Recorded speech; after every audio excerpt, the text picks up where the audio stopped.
Hi everyone, welcome to our YouTube classes. जैसे कि हमने 6th क्लास के हिस्ट्री की एनसीईआरटी शुरू की हुई है, तो उसके अंदर हमारे पहले जो 8 चैप्टर थे वो कंप्लीट हो चुके हैं। आज हम 9th चैप्टर की बात करेंगे, जिसमें खुशहाल गांव और समृद्ध शहर जो है, यानी कि गांव और शहर जो है उनकी लाइफस्टाइल कैसी होती है, तो इन सब चीज़ों के बारे में बताया हुआ है।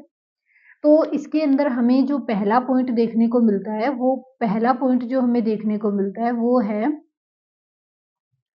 कि लोहे के औजार, और यानी कि लोहे से क्या बनाए, औजार बनाए। जब लोहे के औजार बनने लगे तो उससे खेती करना क्या हो गया था, आसान हो गया था। तो इस चीज के बारे में इसमें बताया हुआ है।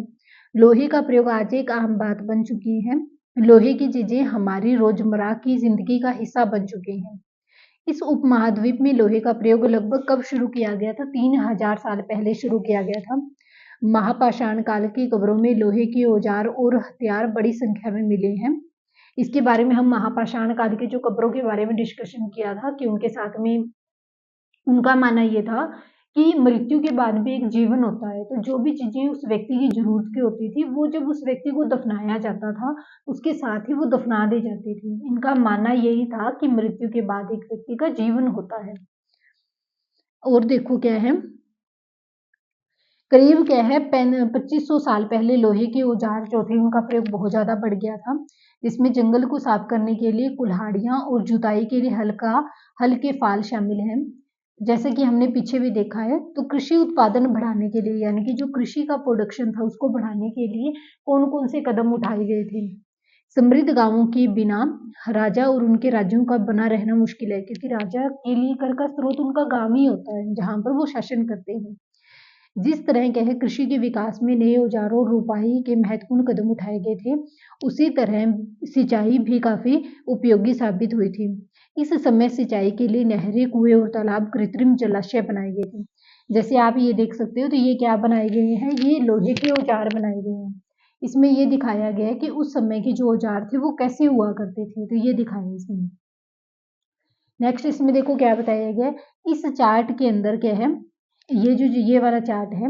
इस चार्ट में तुम्हें सिंचाई में आए परिवर्तन दिखाई देते हैं। खाली स्थान को भरिए।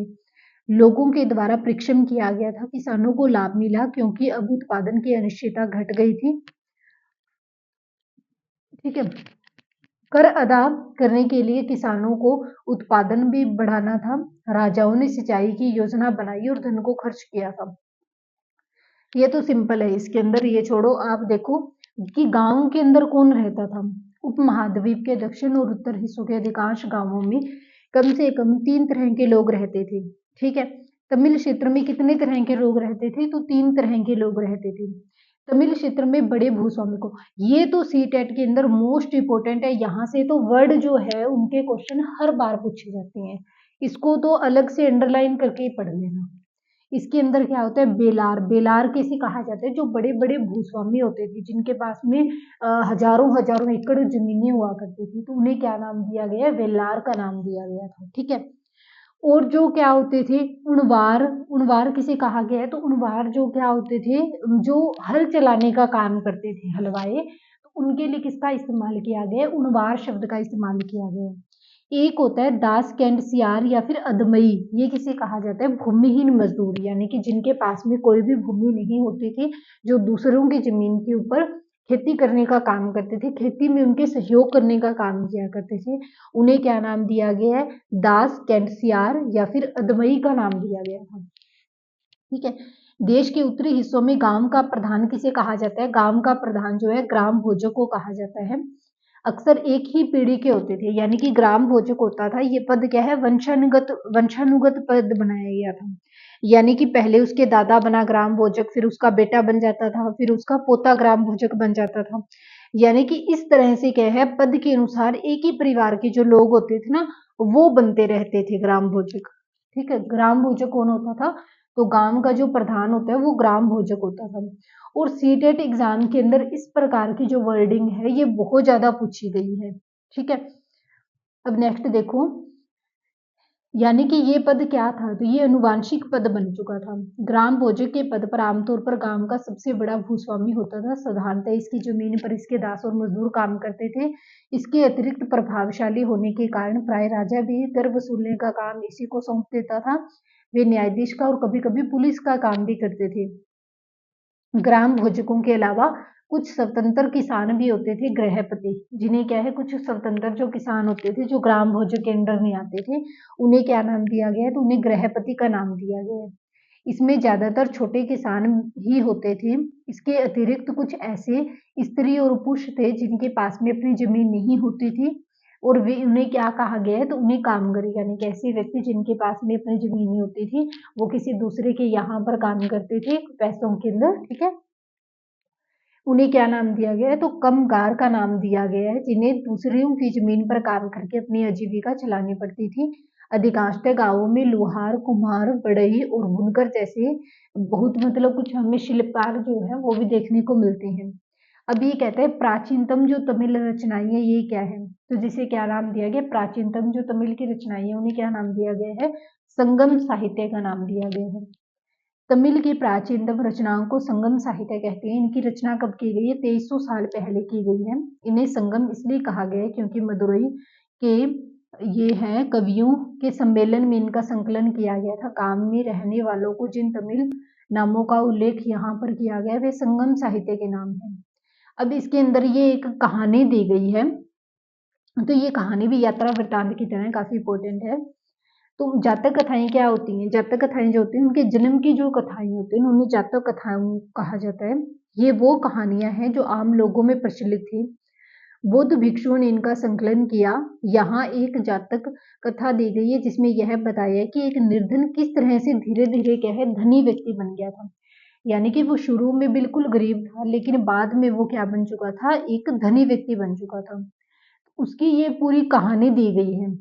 तो इस कहानी को पढ़ने का तो इसमें कुछ है नहीं, अगर आपको पढ़ना है तो आप एक बार इसकी नॉर्मल रीडिंग कर सकते हो, इससे कोई क्वेश्चन नहीं पूछा जाता है सीटेट के अंदर। इसकी कोई जरूरत नहीं है पढ़ने की। आप नेक्स्ट देखो क्या है, प्राचीन नगरों में अगर आप एक बार पढ़ना चाहो तो आप खुद पढ़ सकते हो, ठीक है। क्योंकि मेरा जो टारगेट है वो ये है कि मैं आपको सिर्फ जो सीटेट एग्जाम में पूछे जाने वाली जो चीजें हैं कि हाँ ये पूछी जाएगी, 95% चांस है, मैं आपको सिर्फ वही इंपॉर्टेंट पॉइंट अंडरलाइन करवाऊंगी और वही टॉपिक मैं आपको समझाने पर भी फोकस करूंगी। बाकी जो चीजें मैं आपको वीडियो में यूं कहती हूँ कि ये सिर्फ ओनली फॉर रीडिंग के लिए टॉपिक है या आप खुद भी पढ़ सकते हो, तो वो चीज आप खुद पढ़ो। अगर उसके अंदर खुद पढ़ने के बाद भी अगर आपको कोई दिक्कत है तो आप नीचे कमेंट बॉक्स के अंदर कमेंट करो कि मैम हमें ये टॉपिक समझ में नहीं आया, तो मैं उस टॉपिक के लिए आपके लिए अलग से एक वीडियो बनाकर अपलोड कर दूंगी कि अगर आपको समझ ना आए तो पहले आप कोशिश करो, जो अगर मैं पॉइंट ये कह दूं कि ये आपके समझ में आ जाएगा, आप आसानी से पढ़ सकते हो, कवर कर सकते हो, तो वो खुद ही पढ़ो आप, ठीक है। आगे देखो क्या है, प्राचीन नगरों के जीवन के बारे में हमें कुछ अन्य स्रोतों से भी पता चलता है। शहरों, गांवों या फिर जंगलों के जीवन में जुड़ी घटनाओं को मूर्तिकार कलात्मक ढंग से उकेरते हैं। इन मूर्तियों को ऐसी इमारतों की रेलिंग, खंभों या प्रवेश द्वारों पर सजाया जाता था जहां पर आम लोग जो है, जहां पर लोग रहा करते थे, वहीं पर इनको सजाने का भी काम किया करता था। अब इसमें नेक्स्ट देखो क्या है, अध्याय 6 में वर्णित अनेक शहरों, महाजनपदों की राजधानियां भी हमने पीछे देख ली है। अनेक क्या है शहरों के अंदर क्या है वल्याकूप मिले हैं, और ये वल्याकूप क्या है, गुसलखानों, नली और कूड़ेदानों के लिए प्रयुक्त। वल्याकूप क्या होते हैं, तो वल्याकूप जो शब्द है इसका यूज किसके लिए किया गया है, डस्टबिन के लिए इसका यूज किया गया है। इस वर्ड का यूज वल्याकूप क्या होता है, तो इसका जो यूज किया गया है वो डस्टबिन शब्द के लिए इसका यूज किया गया है, ठीक है। इसमें क्या बताया गया है कि महलों, बाजारों या फिर आम घरों के अवशेष बहुत कम मिले हैं। संभवतः लकड़ी, मिट्टी और कच्ची ईंटों या छप्पर से बने होने के कारण ये ज्यादा समय तक टिक नहीं पाए हैं। भविष्य में पुरातत्वविद इनकी खोज कर रहे हैं। प्राचीन शहरों के बारे में वहां नए नाविकों तथा यात्रियों के विवरणों के द्वारा भी पता चलता है। ऐसा ही एक विस्तृत विवरण किसी अज्ञात यूनानी नाविक के बारे में भी बताया गया है। यहाँ पर सांची के स्तूप के बारे में बताया गया है, तो ये सांची का स्तूप कहाँ पे, मध्य प्रदेश के अंदर है। और जिससे क्या है शहर के जीवन का दृश्य है। आप आगे वाले जो अध्याय मतलब कोई भी चैप्टर होगा तो आप उसके अंदर भी इस चीज के बारे में देख सकते हैं। अब नेक्स्ट क्या है इसमें कि जिन जिन पत्तनों पर बह गया था उन सभी के बारे में उसने लिखा है और आप इसके अंदर ढूंढ भी सकते हैं। अब एक ये भरूच की कहानी दे रखी है, ये है एक भरूच जो है ये यूनानी नाम है, इसकी कहानी दी गई है। तो क्या है ये कहानी? बेरी काजा की संकरी खाड़ी में समुद्र से आने वालों के लिए नाव चला पाना काफी मुश्किल होता था। राजा के द्वारा नियुक्त कुशल और अनुभवी स्थानीय मछुआरे ही यहाँ जहाज ला सकते हैं। बेरी काजा में शराब, तांबा, टीन, सीसा, मूंगा, पुखराज, ठीक है, कपड़े, सोने, चांदी और चांदी के सिक्कों का आयात किया जाता था। हिमालय की जड़ी बूटी, हाथी दांत, गोमेद, कर्लेनियन, सूती कपड़ा, रेशम, इत्र यहाँ से ही निर्यात किए जाते थे। निर्यात होता है किसी चीज को बाहर भेजना, आयात क्या होता है उस चीज का इंपोर्ट करना यानी कि हमारे देश में मंगवाना। राजा के लिए व्यापारी विशेष उपहार लाते थे जिसमें चांदी के बर्तन, गाय, किशोर, सुंदर औरतें, अच्छी शराब और उत्कृष्ट महीन कपड़े होते थे। यानी कि जो व्यापारी आते थे बाहर से अब हमारे देश के अंदर कोई चीज भेजते थे तो वो राजा के लिए उन सभी चीजों से अलग एक चीज भेज दिया करते थे गिफ्ट के तौर पर। वो कुछ भी हो सकती थी जो राजा को पसंद करने के लिए भेजी जाती थी। तो ये इसमें एक छोटी सी कहानी दी गई है। अब जो चैप्टर है वो हमारा मैक्सिमम हाफ चैप्टर तो हो चुका है, ठीक है। बाकी जो चैप्टर है वो हम कल से हमारा यहाँ से शुरू करेंगे। इसमें किसका वर्णन किया गया? सिक्कों के बारे में वर्णन किया गया, सिक्के कैसे होते हैं, किस तरह के होते हैं। तो अगर हम एक ही चैप्टर की वीडियो एक ही में कंप्लीट करेंगे पूरा चैप्टर तो वो वीडियो ज़्यादा लंबा बन जाएगा जिससे आपको टॉपिक को समझने में दिक्कत होगी। तो इसलिए बाकी जो चैप्टर नेक्स्ट है वो हम हमारे नेक्स्ट वीडियो के अंदर करेंगे। Okay, thank you. लाइक करें वीडियो को, ज़्यादा से ज़्यादा लाइक करें, शेयर करें, चैनल को सब्सक्राइब करें ताकि बेल आइकन को प्रेस करें।